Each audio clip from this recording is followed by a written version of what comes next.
अरे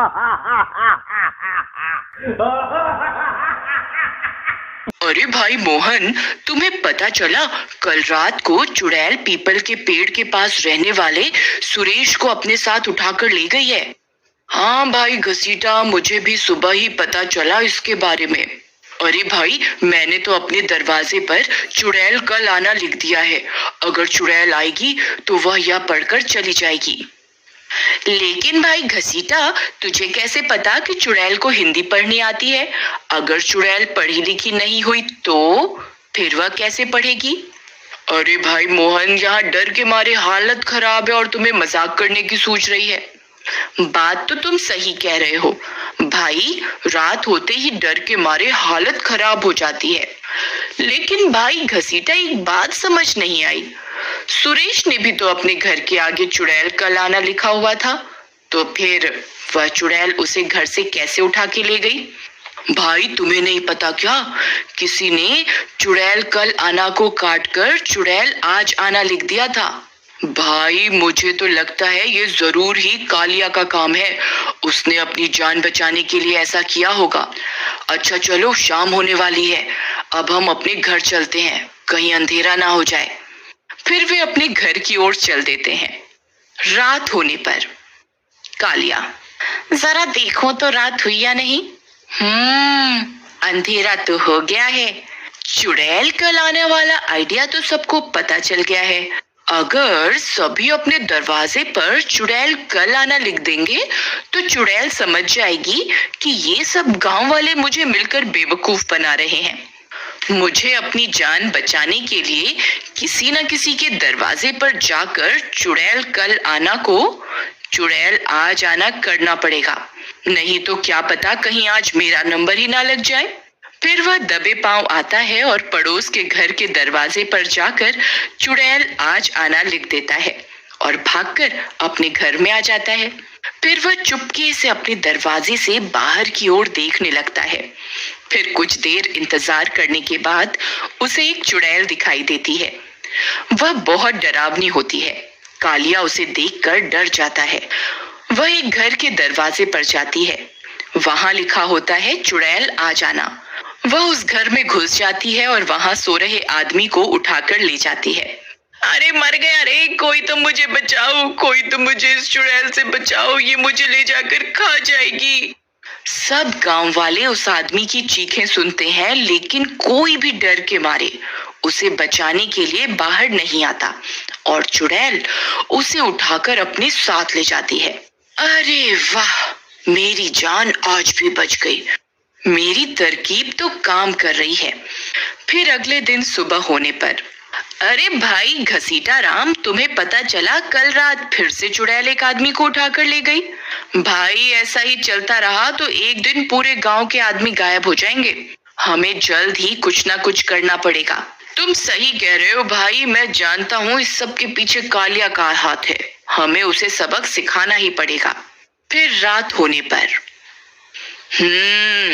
लगता है बाहर अंधेरा हो गया। इतना बोलकर वह फिर कल की तरह पड़ोस के दरवाजे पर लिखे हुए को बदलने के लिए चल देता है। वह नाम मिटा ही रहा होता है, इतने में घसीटा राम और मोहन उसे रंगे हाथों पकड़ लेते हैं। क्यों भाई कालिया, तो तुम ही हो जो रोज ये काम कर रहे थे? अरे नहीं नहीं घसीटा भाई, ये तो पहले से ही मिटा हुआ था। मैं तो इसे ठीक करके दोबारा लिख रहा था ताकि चुड़ैल यहाँ ना आए। हमें पागल मत बनाओ कालिया, हमने तुम्हें रंगे हाथों पकड़ा है, अब और झूठ का सहारा मत लो। इतने में बहुत रात हो जाती है। अरे भाई बहुत रात हो गई है, हम तीनों को इतनी रात में यहाँ नहीं रहना चाहिए, कहीं चुड़ैल ना आ जाए। चलो हम तीनों मेरे घर चलते हैं, वहाँ आराम से बैठकर बात कर लेंगे। नहीं नहीं, जो बात होगी यही होगी। तुम रंगे हाथों पकड़े गए हो, मैं सभी गांव वालों को यहाँ बुलाऊंगा ताकि वे भी तुम्हें रंगे हाथों देख सके। अरे गांव वालों बाहर आओ, मैंने कालिया को रंगे हाथों पकड़ लिया है। अरे मूर्ख घसीटा, तू ये क्या कर रहा है? क्यों इतनी जोर जोर से चिल्लाकर अपनी मौत को बुला रहा है? डर के मारे कोई गांव वाला तो बाहर आएगा नहीं, लेकिन तेरी ये आवाज सुनकर चुड़ैल जरूर आ जाएगी। मैं किसी चुड़ैल से नहीं डरता, मैं तुम्हारी सच्चाई आज गांव वालों को जरूर बताऊंगा। लगता है आज ये हम तीनों को मरवा के ही दम लेगा। इतने में चुड़ैल उन तीनों की आवाज सुन लेती है और वह पहुंच जाती है। अरे मर गया रे, ये तो वही चुड़ैल है। अब हमारा क्या होगा? हे भगवान मुझे बचाओ, क्या होगा? हे भगवान मुझे बचाओ। ले घसीटा राम, तुझे बहुत शौक चढ़ा था ना चिल्लाने का, अब ले ले मजा। अरे वाह, आज तो 3-3 शिकार मिल गए। मुझे किसी का दरवाजा भी नहीं खटखटाना पड़ा। चुड़ैल जी, घसीटा राम को आपसे मिलने का बहुत शौक था। मुझे रोज बोलता था कि मुझे चुड़ैल से मिलना है, आप पहले उनसे जरूर मिल ले। नहीं नहीं चुड़ैल जी, ये कालिया आपसे बहुत प्यार करता है। रोज मुझसे आपके बारे में बातें किया करता था। कहता था आपके मिलने पर आपसे प्यार का इजहार करेगा, और अब देखो कैसे शर्मा रहा है। अरे कालिया, शर्माओ नहीं, चुड़ैल जी से अपने प्यार का इजहार कर लो। अरे दैया, अब ये चुड़ैल हम में से किसी को नहीं छोड़ेगी। भागो रे भागो, अपनी अपनी जान बचाकर भागो। अरे मर गए रे, आज हम तीनों को कोई नहीं बचा सकता। भागो रे भागो। फिर वे भागते भागते घने जंगल में पहुंच जाते हैं। वहां उन्हें एक गुफा दिखाई देती है। अरे भाई वह देखो, सामने एक गुफा है, चलो वहीं जाकर छुप जाते हैं। फिर वे तीनों उस गुफा के अंदर चले जाते हैं। थोड़ा अंदर जाने पर उन्हें वहां एक साधु तपस्या करते हुए मिलते हैं। हे साधु बाबा, कृपा करके हमारी जान बचाओ। हे साधु बाबा, हमारे गांव के ऊपर एक चुड़ैल का साया है।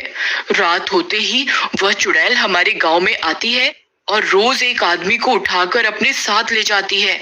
हम तीनों किसी तरह से अपनी जान बचाकर यहाँ आए हैं। मैं जानता हूँ उस चुड़ैल के बारे में। बाबा, अगर आप उस चुड़ैल के बारे में जानते हैं तो कृपा करके हमें बताएं कि वह हमारे गांव के आदमियों के पीछे क्यों पड़ी है। बहुत समय पहले की बात है। इसी गांव में एक नवविवाहित जोड़ा दूसरे गांव से भागकर शादी करके रहने लगा था, लेकिन गांव वालों को ये मंजूर नहीं था, तो उन्होंने उन्हें बुरा भला बोला और उनकी जान लेनी चाहिए। इस दौरान वह औरत तो भागने में कामयाब रही, लेकिन गांव वालों ने उसके पति की जान ले ली और उसे इस जंगल में दफन कर दिया। अपने पति से बिछड़ने के गम से उस औरत ने अपनी जान दे दी और अब वह चुड़ैल बनकर इस गांव में अपने पति की तलाश कर रही है। ये तो बहुत बुरा हुआ साधु महाराज, अब हमें कोई उपाय बताएं। एक उपाय है, तुम्हें उस चुड़ैल को उसके पति से मिलवाना होगा, तभी वह चुड़ैल इस गांव का पीछा छोड़ेगी। लेकिन उसका पति तो मर चुका है, अब हम उसे वापस कहां से लाएं? यहीं पास में एक बरगद का पेड़ है, उसके नीचे तुम्हें उसकी लाश दफन हुई मिलेगी। तुम्हें उसे निकालना होगा और चुड़ैल के सामने पहुंचाना होगा। जो आज्ञा साधु महाराज। फिर वह तीनों उस बरगद के पेड़ की तलाश में जंगल में आगे की ओर चल देते हैं। कुछ दूर चलने पर उन्हें वह पेड़ भी मिल जाता है। अरे देखो भाई, ये वही बरगद का पेड़ लग रहा है। चलो हम तीनों मिलकर खुदाई शुरू कर देते हैं। कुछ देर खुदाई करने पर उन्हें चुड़ैल के पति का कंकाल मिलता है। कौन है जिसने मुझे नींद से जगाया? कौन है जिसकी मौत उसे यहाँ लेकर आई है? अरे मर गए रे, ये तो चुड़ैल का भी बाप लग रहा है। इसने तो अभी अपनी आंख भी नहीं खोली और हमें मारने की धमकी दे रहा है। भूत जी, हम यहीं पास के गांव से आए हैं। तुम ही लोगों ने मेरी जान ली थी, अब मरने के लिए तैयार हो जाओ। हम तो आपको आपकी चुड़ैल से मिलवाने आए हैं। भूत जी, आपकी याद में आपकी पत्नी हमारे पीछे पड़ी हुई है। कृपा करके आप हमारे साथ चलकर उन्हें अपने दर्शन दें, ताकि वह हमारा पीछा छोड़ दे। अच्छा, क्या वाकई में मेरी पत्नी मेरी तलाश में इतने सालों से भटक रही है? जी हुजूर, अब देर मत कीजिए और हमारे साथ चलिए। फिर वे चारों मिलकर गांव की ओर चल देते हैं। कुछ ही देर में गांव पहुंच जाते हैं। लो भूत जी, हम गांव पहुंच गए। कृपा करके आप अपने प्यार को बुलाइए। हे प्रियतम, तुम कहाँ हो? देखो मैं आ गया, जल्दी आ जाओ, मुझसे अब और इंतजार नहीं होता। तभी चुड़ैल वहां आ जाती है और अपने पति से मिलकर बहुत खुश हो जाती है और उन तीनों का धन्यवाद करके अपने पति के साथ उस गांव को हमेशा के लिए छोड़कर चल देती है। तभी कालिया चुड़ैल से एक प्रार्थना करता है। चुड़ैल जी, कृपा करके आपने हमारे गांव से जिन आदमियों को अपना पति समझकर उठाया था, उन्हें वापस लौटा दें। तुम्हें जंगल में एक पुरानी गुफा मिलेगी। वहां एक बहुत गहरा गड्ढा है। तुम्हें उसी जगह पर सारे गांव वाले मिलेंगे। इतना बोलकर चुड़ैल और भूत वहां से हमेशा के लिए चले